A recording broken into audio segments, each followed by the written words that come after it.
Do you want to be a super girl in 2025? Super girl म्हणजे अशी मुलगी जी self confident आहे, कितीही अडथळे आले तरी न थांबणारी, कोणालाही कशालाही न घाबरणारी, नुसत्याच मोठ्या मोठ्या बाता न मारता आपल्या जिद्दीने मेहंदीच्या जोरावर आपलं स्वप्न सत्यामध्ये उतरवणारी.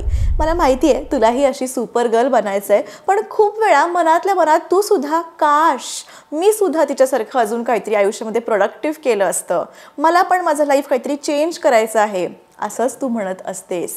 अगं हो, हॅलो, तुझ्याशीच बोलतीये मी. तूच जिला सगळं पटतंय आणि होकाराने मान पण डोलवतीयेस, तूच. पण तुला खरं एक सांगू का, तू एकटीच अशी नाही आहेस जी सगळं विचार करते पण अंमलात आणत नाही आहेस. तुझ्यासारख्या अशा बऱ्याच मैत्रिणी आहेत ज्यांच्यामध्ये काहीतरी वेगळं करून आपलं स्वतःचं वेगळं ओळख बनवायची आहे, वेगळी आयडेंटिटी बनवायची आहे. जोश तर खूप आहे, पण नक्की सुरुवात कुठून करायची तेच कळत नाही आहे. आणि आजचा व्हिडिओ खास तुझ्यासाठीच आहे. आता मी जे सांगतेय तसं जर तू करत गेलीस तर बघ, येणारं जे वर्ष आहे 2025 नक्की तुला सक्सेस मिळेल. आज मी अशा 15 सवयी सांगणार आहे, 15 हॅबिट्स सांगणार आहे ज्या तुला आत्ताच्या आत्ता आत्मसात करायच्या आहेत. आणि हो, आता यासाठी उद्या करू असं टाळायचे नाहीये. यू हॅव टू स्टार्ट नाव. या 15 सवयी हा व्हिडिओ पूर्ण बघत जाशील तेव्हा कळतीलच, पण त्यासोबतच मी जे सांगतेय ती एक एक गोष्ट तू ऐकल्याने नक्की काय करायचंय हे पिक्चर तुझं क्लिअर होणार आहे. सुरुवात करूयात नंबर 1 गोष्टीला, that is make a plan. साधं 1 डे ट्रिपसाठी पण आपल्याला बघा प्लॅन करावा लागतो. आजकाल तर आपण अनोळखी रस्त्यावर देखील गुगल मॅप शिवाय जात नाही. म्हणजेच कोणत्याही प्लॅनपर्यंत पोचायचं असेल तर लागते ती म्हणजे दिशा. आणि याच प्लॅनच्यामुळे तुम्हाला मिळणार आहे दिशा. म्हणजे तुम्ही एखादी गोष्ट का करणार आहात, कधी करणार आहात, कशासाठी करणार आहात, कोणासाठी करणार आहात, या सगळ्याची उत्तरं तुम्हाला अगदी सहजपणे मिळतील. मग आता नक्की प्लॅन कशाचं करायचं आहे, तर प्लॅन करायचा आहे 2025 मधल्या तुमच्या ध्येयाचा, तुमच्या करिअरचा, जे काही तुमचं गोल आहे, नक्की काय करायचं आहे. एखादी नवीन नोकरी करायची आहे की ती नोकरी बदलायची आहे का, मग नवीन बिझनेस सुरू करायचा आहे का, मग तुमच्या हेल्थ रिलेटेड काही तुमचे गोल्स आहेत, नवीन घर घ्यायचं आहे का, पैसे साठवायचे आहेत का, लग्न करायचं आहे का, मग अजून काहीही असेल, सगळ्यात पहिले ते शोधून काढा. आणि त्यासाठी छोटी छोटी पावलं उचलायला सुरुवात करा. शोध घ्यायचा आहे, एक प्लॅन बनवायचा आहे. Second thing, create a morning routine. सकाळी तुम्ही काय काय करणार आहात त्याचं एक वेळापत्रक बनवायचं आहे. कधी कधी असं होतं की आदल्या दिवशीचं किंवा आदल्या रात्री घडलेल्या एखाद्या गोष्टीचा विचार करत आपण झोपतो आणि सकाळी उठल्या उठल्या आपण ती गोष्ट करायला लागतो. परत तेच तेच होऊन निगेटिव्ह बनण्यापेक्षा सकाळची सुरुवात अगदी हॅपीनेसनी करा, प्रसन्नतेने करा. उठल्यावर देवाचं कृतज्ञतेचे आभार मांडा, नामस्मरण करा. ओके, ही एक चांगली सवय आहे. त्याचबरोबर सकाळी उठल्यावर एक ग्लास पाणी प्या, ज्याचा फायदा तुमच्या शरीराला होणार आहे. आणि त्याचबरोबर आज तुम्ही काय करणार आहात म्हणजेच तुमच्या गोष्टींची एक लिस्ट बनवायला घ्या, तुमचा डे प्लॅन करायला घ्या. ओके, टास्क, जे काही तुमचे टास्क आहेत, टू डू लिस्ट, ती तुम्ही लिहा. एखादी वही तुम्ही मेंटेन करा, त्यावर तुमचं दिवसाचं शेड्यूल बनवा. ओके, म्हणजे तुम्हाला दिवसाचा किती वेळ कशासाठी द्यायचा आहे हे तुम्हाला कळेल आणि त्या पद्धतीने तुम्ही केलं तर तुमचा वेळ वाया जाणार नाही आहे. तुमचं रोजचं सकाळचं रुटीन तुम्ही फिक्स केलं ना, म्हणजे तुमची उठण्याची वेळ, तुमची ब्रेकफास्टची वेळ, सकाळच्या कामाची वेळ, त्यासाठी एक रुटीन बनवून त्या गोष्टीसाठी तुम्ही वेळा फिक्स करून ठेवा. आणि त्यात जर सातत्य ठेवलं तर तुम्हाला पॉझिटिव्ह रिझल्ट हा नक्की मिळणार आहे. Third important habit is move your body daily. शारीरिक हालचाल पाहिजे. शारीरिक हालचाल म्हणजे रोज उठून जिमला जा, मोठे मोठे डंबेल उचला, असं मी अजिबात म्हणत नाही आहे. मला पर्सनली जिम आवडत नाही. बिग डिस्क्लेमर, मला I am not a gym person at all. Okay, वेळ असला तर योगा करा. ओके, अगदी काहीही नसेल, शतपावली म्हणजे थोडंसं चालणं हे देखील शरीराला लाभदायकच आहे. ओके, आपण ना खूपदा असं होतं की आपण ऑफिसला गाडीने जातो आणि मग ऑफिसमध्ये फुल डे बसूनच काम करतो आणि मग अख्खा दिवस आपल्या शरीराची हालचालच होत नाही आहे. व्यायाम सकाळीच करा असाही काही रूल नाही आहे. आपण म्हणतो ना, म्हणजे खूप रिझन्स पण आपण देतो की मला सकाळी वेळ नसतो असं आपण स्वतःलाच सांगतो आणि व्यायाम करायचा टाळतो. तर दिवसातून थोडी जरी शरीराची हालचाल केली ना तरी आपल्याला खूप एनर्जी येईल, एनर्जेटिक वाटतं. आपले जे मूड स्विंग्स होतात ना ते सुद्धा कंट्रोलमध्ये येतात. त्यामुळे आजपासूनच आपल्या शरीराची दिवसातून एकदा तरी हालचाल होईल असं काहीतरी करा आणि बघा, असं केल्यामुळे तुम्हाला 2025मध्ये हे जे इयर आहे नक्कीच स्ट्रॉंगर, हेल्दियर आणि मोर कॉन्फिडंट वाटायला सुरुवात होईल. 4th important habit is eat healthy, fuel your body.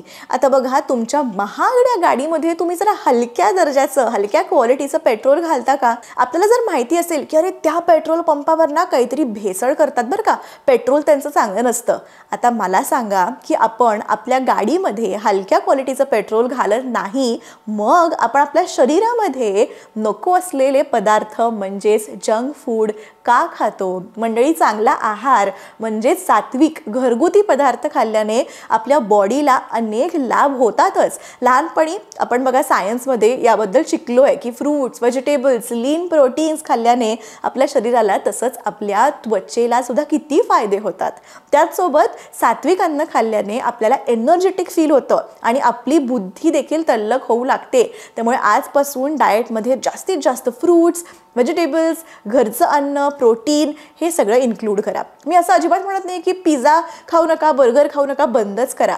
खा, मी पण खाते, पण ते लिमिटमध्ये खा, कमी प्रमाणात, कधीतरी ठीक आहे. रोज रोज खायला लागलात, अतिरेक झाला एखाद्या गोष्टीचा की मग प्रॉब्लेम सुरू होतात. 5th habit, level up your free time, म्हणजे मोकळा वेळ सत्कारणी लावा. लहानपणापासून आपण ना सगळ्यांनीच ती कावळ्याची एक गोष्ट ऐकली बघा. एक कावळा असतो, त्याला तहान लागते, त्याला एक रांजण दिसतं आणि मग त्या रांजणात खूपच कमी पाणी असतं. मग पाणी वर येण्यासाठी तो आजूबाजूची छोटी दगडं घेतो आणि त्याच्यामध्ये टाकतो की मग पाणी वर येतं आणि मग कावळा मस्तपैकी पाणी पितो, त्याची तहान तो भागवतो. पण याच गोष्टीचं आता एक स्मार्ट व्हर्जन आलंय. म्हणजे तो आता कावळा काय करतो, दगड वगैरे नाही शोधत बसत, एक स्ट्रॉ शोधून आणतो आणि तो स्ट्रॉ त्याच्यामध्ये टाकून तो मस्तपैकी पाणी पिऊन त्याची तहान भागवतो. म्हणजेच काय, आजकाल आपण हार्ड वर्क करण्यापेक्षा स्मार्ट वर्क करायला जास्त प्राधान्य देतो. आता जेव्हा आपण असं काही स्मार्ट वर्क करतो त्यामुळे आपल्याला त्याच कामासाठी कमी वेळ लागतो आणि आपला वेळ पण वाचतो. मग हा जो रिकामा वेळ आहे त्यामध्ये आपण काय करतो, मस्त चला स्क्रोल करूया, इंस्टाग्रामवर स्क्रोल करूया, फेसबुकवर स्क्रोल करूया, नाहीतर कुठला तरी पिक्चर, कुठला तरी व्हिडिओ बघत बसतो. आणि खूपदा तर असं दुसऱ्या लोकांचे स्टोरीज आणि स्टेटस पाहून माझं लाईफ असं का नाही आहे, किती बोरिंग आहे माझं लाईफ, असे फालतू विचार पण आपण करत बसतो. मला सांगा, त्यातून आपल्याला काही मिळतं का हो? काहीच नाही. आणि म्हणूनच आपल्याला तो रिकामा वेळ जो आहे ते छानच काहीतरी तुम्ही गोष्ट करा, छानसं ड्रॉइंग करा, पुस्तक वाचा, पेंटिंग करा. म्हणजे काय, तुम्हाला जे हॉबीज आवडत आहेत किंवा जे तुमचे छंद आहेत, तुम्हाला एखादी गोष्ट करायला जी आवडतीये ती गोष्ट करा, rather than just blind scrolling, mindless scrolling म्हणते मी त्याला. आणि सगळ्यात महत्त्वाचं म्हणजे काहीतरी वेगळं आणि नवीन शिकायची धडपड कायम सुरू असू द्या. त्यासाठी खूप पैसे लागतात किंवा जाण्यात वेळ जातो असं काही नाही आहे. आजकाल बघा, तुम्ही आता जसं यूट्यूबवर बघताय, सोशल मीडियावर सुद्धा अनेक कोर्सेस आहेत. माझा स्वतःचा कोर्ससुद्धा सोशल मीडियावर आहे. स्पीक इंग्लिश विथ ऐश्वर्या माझं ॲप आहे. डाउनलोड नसेल केलं तर प्लीज ॲप डाउनलोड करा. स्टेप बाय स्टेप तिकडे इंग्लिश शिकवते मी. प्री रेकॉर्डेड कोर्सेस आहेत, लाईव्ह क्लासेस असतात, खूप गोष्टी असतात आणि फ्रीमध्ये यूट्यूब आहेच. खूप कमी पैशात तुम्ही गोष्टी करू शकता. थोडक्यात काय तर तुमची गेलेली वेळ परत कधीच येणार नाही आहे. त्यामुळे एक पॉझिटिव्ह वेने तुम्ही तुमचा टाईम जे आहे सत्कारणी लावायला पाहिजे. तुमच्या हातात आहे तुमचं time, use it wisely. 6th habit is habit reward system. Okay, स्वतःलाच शाबासकी द्या. आता स्वतःलाच शाबासकी द्या म्हणजे आता मी तुमच्यासोबत एक ट्रिक शेअर करते जी तुम्हाला ऑलरेडी माहिती आहे, तुम्ही लहानपणी पण केली आहे, पण आपण आता नाही करत, आपण खूप मोठे झालोय. तुम्ही शाळेमध्ये असताना एखादी गोष्ट तुम्ही मी कोणी पण चांगली केली किंवा चांगले मार्क्स मिळाले तर अगदी आपलं सिंपल एक्झाम्पल बघा ना, आपण जर एक एसे लिहिला, निबंध लिहिला किंवा चांगलं अक्षर काढलं तर छोट्या छोट्या गोष्टींना आपल्याला शिक्षक म्हणायचे ना, वा शाबास, किंवा बुकवर व्हेरी गुड, किंवा हातावर स्टार द्यायचे किंवा पाठीवर शाबासकी द्यायचे. कधी कधी आपल्याला बक्षीसही मिळायचं आपण जे काय करायचो. आणि आता सुद्धा आपल्याला तेच करायचं. म्हणजे काय तर आपण आयुष्यामध्ये जे काही करायचं ठरवलंय, अगदी आपला जो काही शॉर्ट टर्म गोल सेट केलेला असेल आणि तो जर तुम्ही अचीव्ह केला तर स्वतःलाच शाबासकी म्हणून रिवॉर्ड द्या. आता हे रिवॉर्ड काय, अगदी कोणत्याही पद्धतीमध्ये असेल तरी चालेल. असं काही शाबासकी किंवा ॲक्च्युली ट्रॉफी नको आहे, तर तुम्हाला जसं जे आवडतंय ते. फॉर एक्झाम्पल, तुम्हाला जर वाचनाची आवड असेल तर एखादं पुस्तक खरेदी करा स्वतःसाठी. तुम्हाला जर कॉफी आवडत असेल तर कॉफी प्या, कॉफी प्यायला जा, किंवा एखादा रिलॅक्सिंग स्पा डे, किंवा काही छोट्या छोट्या गोष्टी तुम्ही स्वतःसाठी करा. म्हणजे स्वतःलाच बक्षीस म्हणून त्या तुम्ही द्या, जरी तुम्हाला आनंद मिळेल आणि नेक्स्ट टाइम पण तुम्ही ती गोष्ट छानपैकी अचीव कराल. नेक्स्ट गोष्ट म्हणजे, आणि असं केल्यामुळे सतत आनंदी तर राहालच, पण जसं मी म्हटलं अजून वेगवेगळ्या गोष्टी करण्याचं तुम्हाला प्रोत्साहन मिळेल. आता मी पण हीच ट्रिक फॉलो करते, पण थोड्याशा डिफरंट वेनी. मी काय करते हे मी तुम्हाला सांगते. मला जर एखादी गोष्ट घ्यायची आहे, ठीक आहे, फॉर एक्झाम्पल मला तो ड्रेस कुठला तरी मी बघितला आहे ऑनलाईन आणि मला तो खूप आवडला आहे, जो मला स्वतःसाठी घ्यायचा आहे, तर मी स्वतःला असं सांगते की हे बघ, हे जर शॉर्ट टर्म गोल मी ठरवलेलं आहे ते माझं जर अचीव झालं तर, म्हणजे let's say for example 21 days junk food, oily food me avoid करायचं ठरवलं आहे, आणि जर मी 21 दिवस विदाऊट ब्रेक ते फॉलो केलं तरच मी तो ड्रेस घेणार. आता याच्याने काय होतं, आपल्याला एक सेल्फ कंट्रोल पण मिळतो आणि त्यासोबतच आपलं जे गोल आहे त्याकडे आपण फोकस देऊन, लक्ष देऊन छान काम पण करू शकतो. सो इनोव्हेटिव्ह वेज ना आपणच क्रिएट करत राहायचे की काय करू. अजून पर्सनल डेव्हलपमेंट, सेल्फ ग्रोथ कशामुळे होईल, we have to figure it out. आपण आता वी आर ॲडल्ट्स, कोणी आपल्याला स्पून फीड नाही करणार आहे, ठीक आहे. आता 7th important habit is dress up for success. म्हणजे स्वतःला कायम चांगलं प्रेझेंट करा. तुम्ही घरी असाल किंवा ऑफिसमध्ये असाल, तुम्ही कुठेही असला तरी स्वतःला वेल ड्रेस करा. ओके, मी असं म्हणत नाही की महागडे कपडे घाला आणि मग मेकअप लावून बसा. माझा सांगायचा उद्देश तसा नाही आहे. माझा उद्देश सांगायचा असा आहे की स्वतःला आवडणारे कम्फर्टेबल कपडे आपण घालतो. ओके, छान केस वगैरे विंचरून अगदी बेसिक मेकअप, अगदी काजळ लिपस्टिक लावतो तेव्हा सुद्धा आपल्याला किती छान वाटतं बघा आतून. ओके, कोणासाठी आपण करत नाही, कोणाला प्रूव्ह नाही करायचं आहे, जस्ट फॉर युअर सेल्फ.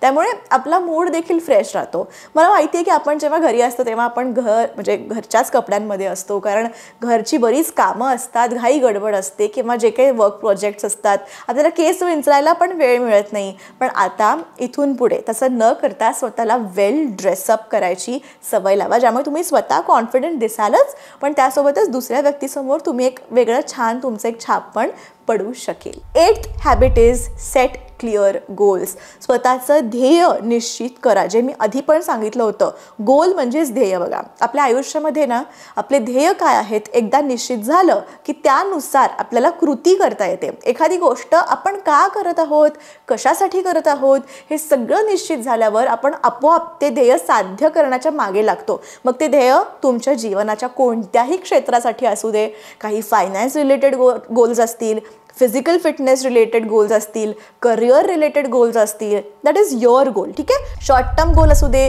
किंवा लॉंग टर्म गोल असू दे, किंवा लहान लहान टप्प्यांमध्ये विभागा. स्पष्ट ध्येय तुम्हाला लक्ष फोकस करायला खूप इम्पॉर्टंट आहे. तुमचं लक्ष केंद्रित राहील आणि योग्य मार्गावर तुम्ही चालत राहाल. ऑलराईट, जर तुम्ही गोल तुम्हाला माहितीच नसेल तर आपण भरकटू.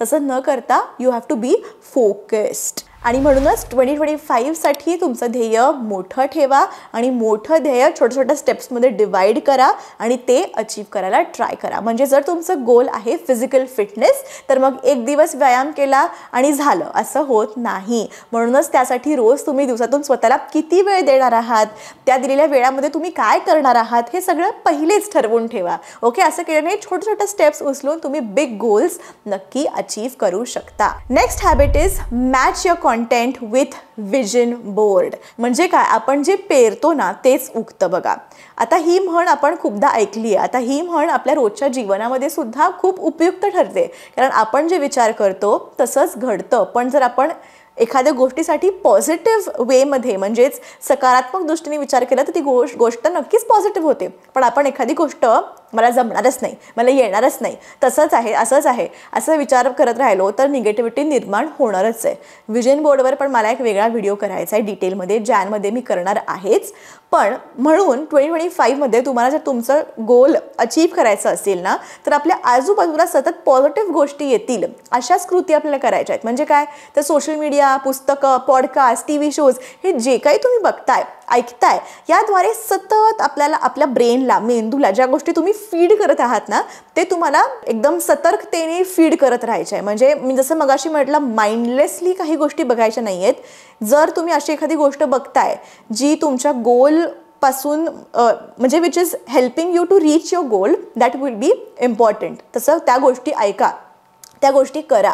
सतत प्रेरणादायी गोष्टी ऐका, वाचा, अशा लोकांना फॉलो करा जे तुम्हाला प्रेरणा देतात, नवीन नवीन गोष्टी शिकवतात. आणि म्हणूनच मी आधी पण सांगितलं होतं की आपण जे पेरतो तेच उगतं आणि त्याचप्रमाणे तुमच्या मेंदूला तुम्ही काय देताय त्याचाच आउटकम तुम्हाला मिळणार आहे, हे लक्षात ठेवा. तुम्ही रँडम काहीतरी फालतू गोष्टी बघत बसल्या, काहीतरी ऑलरेडी तुम्ही डिप्रेस्ड आहात आणि डिप्रेशनच्याच गोष्टी बघत बसल्या तर तुम्ही डिप्रेस्डच होणार आहे. सो काय आपण आपल्या ब्रेनला फीड करू, that is very important. 10th habit is romanticize the hard things. अवघड गोष्टींना प्रेमाने हाताळा. ओके, मला माहिती आहे अवघड गोष्ट म्हणजे अवघड आणि प्रेम हे दोन्ही विरोधाभास गोष्टी आहेत, पण खरंच एखादी गोष्ट किंवा एखादी परिस्थिती कितीही अवघड असली तरी सुद्धा तिला विचारपूर्वक प्रेमाने सामोरे गेलात तर ती गोष्ट देखील तुम्हाला आवडू लागते आणि सोपी वाटू लागते. जेव्हा काहीतरी कठीण वाटतं ना तेव्हा स्वतःचा दृष्टिकोन बदलायचा प्रयत्न करा. त्या गोष्टीला अवघड न म्हणता संधी आलेली आहे ती मानून सरळ स्वीकारा.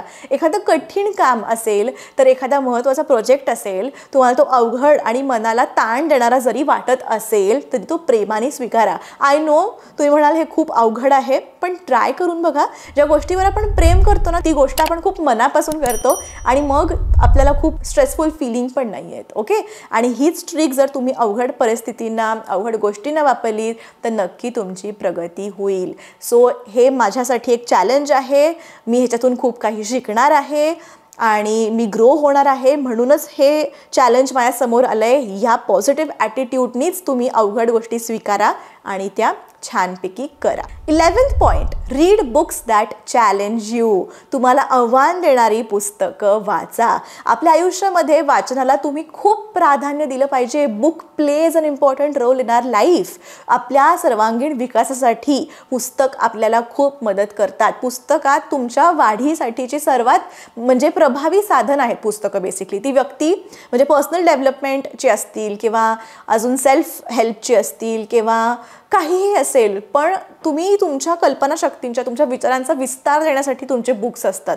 सो वाचनाला रोजच्या सवयीचा एक भाग बनवा. अशा पुस्तकांची निवड करा जी तुम्हाला तुमच्या आयुष्यात चॅलेंजेस देतील, प्रेरणा देतील आणि तुमच्या कल्पनांना प्रेरित करतील. एक चांगलं पुस्तक तुमच्यासोबत शेवटचं पान उलटल्यानंतर सुद्धा बराच काळ राहतं आणि यातला सर्वात महत्त्वाचं म्हणजे पुस्तक वाचल्याने तुमचं मन देखील कायम प्रसन्न राहतं. त्यामुळे 2025मध्ये जास्तीत जास्त पुस्तकं वाचीन असा निश्चय करा आणि तुमच्यात झालेले बदल तुम्ही स्वतःच अनुभवाल. बऱ्याच वेळेला असंच म्हटलं जातं की माझ्याकडे वेळ नसतो, ऑलरेडी घरकाम आहे, प्रोजेक्ट्स आहेत, खूप गोष्टी आहेत, कसं काय मी आता नवीन अजून एक रुटीन ॲड करू. मी काय करते मी तुम्हाला सांगते एक सोपी टेक्निक. तुम्ही ज्या जागी झोपता, तुम्ही बेडवर झोपत असाल, बेडच्या बाजूलाच कायम एक पुस्तक ठेवायचं. ज्या वेळेला तुम्ही झोपायला जाल त्यावेळेस बाजूचं पुस्तक घ्यायचं, 10 मिनिटासाठी वाचायचं, परत ते पुस्तक जागेवर ठेवून झोपी जायचं. बेस्ट हॅबिट आहे. तुम्हाला काही एक्स्ट्रा एफर्ट्स घ्यावे लागत नाहीत, दिवसभरातून एक्स्ट्रा टाईम काढावा लागत नाही बुक रिडिंगसाठी. तुमचे त्याला हॅबिट स्टॅकिंग म्हणतात की आपण झोपतोच, सो एका हॅबिटनंतर दुसरी habit, that is habit stacking. ह्याच्यावर पण मी कधीतरी डिटेल व्हिडिओ बनवेन. सो तुम्ही फिगर आउट करा की काय तुम्हाला व्हॉट वर्क्स फॉर यू. छोट्या छोट्या गोष्टी असतात, आपण विचार नाही करत, पण खूप छान पद्धतीने तुम्ही तुमचं आयुष्य जगू शकता.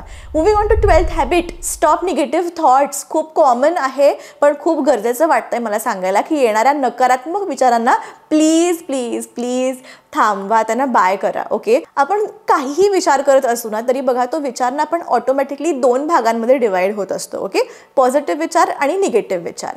आता नकारात्मक विचार, निगेटिव्ह थॉट्स हे तुम्हाला मागे खेचतात. जेव्हा जेव्हा तुम्ही स्वतःला मी करू शकणार नाही, मी पुरेशी चांगली नाही किंवा हे खूप कठीण आहे, हे मला जमणार नाही, अशा थॉट्समध्ये तुम्ही जेव्हा जाता ना ते जरासं स्वतःला सांभाळा. म्हणा की वेट काहीतरी निगेटिव्ह थॉट्स चाललेले आहेत.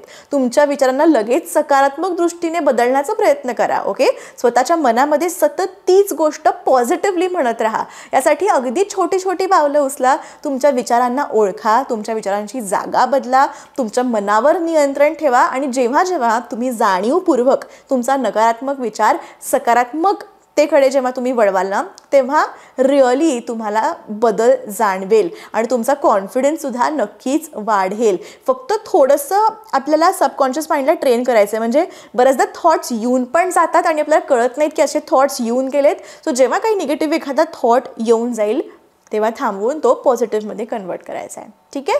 13th habit is make a mind movie. हे तर मी खूप बेस्ट करते. आता जे हवं आहे ना ते प्रेझेंटमध्ये आहे याचं चित्र तुमच्या मनामध्ये तयार करायचं आहे. लहानपणापासूनच ना मी कधी कधी मला ट्रिपला जायचं असेल तर मी काय करायचे, खूप एक्साइटमेंट असायची. म्हणजे ट्रिपला काय न्यायचं आहे, काय कपडे घालायचे, हे सगळे मी ना अजून म्हणजे मी आधीच ठरवायचे. आणि त्याचबरोबर ती जागा कशी असेल याचं मनामध्ये आपण चित्र तयार करतो बघा, की वाव इथे बीच असेल का, मग तसं असेल का, असं असेल का. आणि मग बऱ्यापैकी गोष्ट मनामध्ये तयार केलेल्या चित्रांमुळे तसं असायचं. आणि या ट्रिकला म्हणतात माइंड मूवी. पण आता हे माइंड मूवी आणि फ्युचरचा विचार करत बसणे ह्याच्यामध्ये कन्फ्यूज होऊ नका. तुम्ही तुमच्या भविष्याचा जेव्हा केव्हा विचार करता, ओके, तुमच्या स्वप्नांना साकार करण्यासाठी एक माइंड मूवी नावाची कन्सेप्ट आहे. ओके, ह्याचा फायदा तुम्हाला होईल. तुम्हाला जे काही हवंय ते प्रेझेंटमध्ये आहे तुमच्याकडे असा विचार करा आणि त्याची कल्पना करायची आहे. प्रत्येक गोष्ट तशीच आहे. आपल्या मनाला सतत भासवायचं आहे की म्हणजे बघा माझा दिवस कसा असेल, तुम्ही काय साध्य करणार आहात याची क्लॅरिटी मनात तुम्ही तयार करा. तुमचा मेंदू आणि तुमचं मन स्वप्नांना, त्या कृतींना योग्य दिशा देईल. ओके, माइंड मूवी ही तुमच्या यशाची वाटचाल आहे जी तुम्हाला प्रेरणा देईल. की माझ्याकडे लेट्स से एक फेमस व्यक्तिमत्व बनायचं आहे, पब्लिक स्पीकिंग स्किल्स तुम्हाला येतात, you are confident, you are well dressed, you are well groomed. तर ऑलरेडी ते सगळ्या गोष्टी आत्ता करा आणि असं समजा की येस मी आहे ती आत्ता व्यक्ती, मी कॉन्फिडंट आहे, मी वेल ड्रेस्ड आहे, पब्लिक स्पीकिंग मला येतं. सो ऑलरेडी तुम्ही असं विचार करा की you are that girl right now. आणि मग बघा डिफरन्स खूप जाणवेल तुम्हाला. 14th, let's move on to the 14th habit, embody your future self. म्हणजे भविष्यात तुम्हाला काय पाहिजे त्यासाठी आत्ताच हालचाल करा. आधीच्या पॉईंटला थोडंसं पकडून आहे हा पॉईंट. ओके, कल करे सो आज कर, आज करे सो अब. अशीच काहीशी स्ट्रॅटेजी आपल्याला सुद्धा आपल्या लाईफमध्ये अप्लाय करायची आहे. आपल्याला भविष्यामध्ये जसा व्यक्ती बनायचं आहे ते बनण्यासाठी आजच ती तयारी सुरू करायची आहे. तुम्हाला जसं व्यक्ती बनायचं आहे ते तुम्ही भविष्यात होण्यासाठी स्वप्न बघत असाल तर त्याच पद्धतीचं आजपासून वागायला सुरू करा आणि बघा तुमच्या स्वप्नाचं नक्कीच वास्तवामध्ये रूपांतर होईल. भविष्यातलं तुमचं रूप आजच घडवा. जर तुम्हाला आत्मविश्वास वाढवायचा आहे तर आजपासूनच आत्मविश्वासाने वागायला सुरुवात करा. जर तुम्हाला तंदुरुस्त बनायचं आहे तर आजपासूनच तुम्ही हेल्थ रिलेटेड गोष्टी करा. म्हणजेच काय तर जर एखादी गोष्ट तुम्हाला अचीव करायची आहे तर आजपासून त्या गोष्टीवर काम करायला सुरुवात करा. जे काही हवं आहे 2025मध्ये, start now is the thing. 15th, last but not the least, go out of your comfort zone. स्वतःच्या कम्फर्ट झोनमधून बाहेर पडा. लहानपणापासूनच आपण आपला कम्फर्ट झोन शोधत असतो. म्हणजे काय, आता बघा एक कुठला तरी पदार्थ आहे, आपल्याला तो खूप आवडतो, आपण कायम तोच पदार्थ खातो. मग तुम्ही कोणत्याही हॉटेलमध्ये जा, लहान मोठ्या, तरी सुद्धा आपल्याला आवडणारे असे ठराविक पदार्थच आपण खातो. आपण असं का करतो? कारण तो पदार्थ आपल्या कम्फर्ट झोनमध्ये मोडतो. मंडळी, आपल्याला कम्फर्ट झोनना सोडायचा आहे. खूप सवय लागलेली आहे. ओके, त्या पलीकडे आपल्याला काही दिसतच नाही, काही करावंसं वाटतच नाही. आपल्याला जर स्वतःमध्ये ग्रोथ करायची असेल तर सगळ्यात पहिले आपण या कम्फर्ट झोनमधून बाहेर पडायला हवं आहे. कारण आपली वाढ ही कधीच आरामदायी जागेत होणार नाही आहे. ओके, तुम्ही जेव्हा तुमच्या लिमिट्सच्या बाहेर, मर्यादेबाहेर जाण्याची एक तुम्हाला सवय जेव्हा लागेल ना तेव्हाच लाईफमध्ये काहीतरी चेंज घडणार आहे. तुम्ही स्वतःला एक प्रश्न विचारा, तो म्हणजे शेवटचा, तुम्ही कधी काय केलंय? जरी तुम्हाला थोडीशी भीती वाटली आहे पण ती गोष्ट केल्यावर तुम्हाला अतिशय आनंद झालाय, असं तुम्ही कधी केलंय लास्ट? जरा आठवा बरं. ती गोष्ट केल्यावर कदाचित ते वर्गात बोलणं असेल किंवा एखाद्या संधीला होकार देणं असेल किंवा पूर्णपणे नवीन काहीतरी करण्याचा प्रयत्न असेल. खरं गोष्ट म्हणजे काय, जेव्हा तुम्ही तुमच्या कम्फर्ट झोनच्या बाहेर काहीतरी गोष्ट जेव्हा करता ना त्यावेळेस सगळ्यात जास्ती कॉन्फिडन्स वाढतो. आपल्याला कम्फर्ट झोनमधून बाहेर कसं पडायचं आहे याची एक ट्रिक मी तुम्हाला सांगते एक्झाम्पल देऊन. समजा तुम्हाला स्टेजवर जाऊन बोलायचं फिअर असेल. ओके, म्हणजे स्टेजवर जाऊन बोलायची भीती तुम्हाला वाटत असेल तर ही जी भीती आहे ती घालवण्यासाठी तुम्ही पहिले हळूहळू छोट्या होणाऱ्या ग्रुप डिस्कशनमध्ये सामील व्हा. तिथे तुमची मतं मांडायला सुरुवात करा आणि मग तुमच्यात होणारी प्रगती हळूहळू तुम्हाला जाणवेल. सो बेबी स्टेप्स घ्यायचे आहेत. अचानक स्टेजवर जाऊन 100 लोकांसमोर बोललात तर तुम्हाला डिफिकल्ट जाणारच आहे. सो आधी start with group discussions, start with something more big. एक 10-15 लोकांसमोर बोला, सोसायटीमध्ये बोला.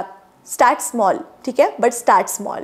अगदी आपल्याला मठ्ठासारखं बसायचं नाही आहे, थोडंसं आपल्याला चॅलेंजिंग गोष्टी करत राहायच्या आहेत. सो आय होप या 15 हॅबिट्स तुम्हाला समजल्या असतील आणि तुम्ही 2025मध्ये येणाऱ्या वर्षात या हॅबिट्स अप्लाय कराल तुमच्या डेली लाईफमध्ये.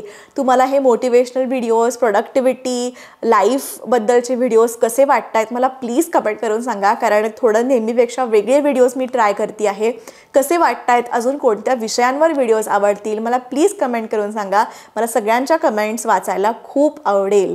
भेटूया पुढच्या व्हिडिओमध्ये. तोपर्यंत keep practising English. Take care. Stay blessed. Bye bye.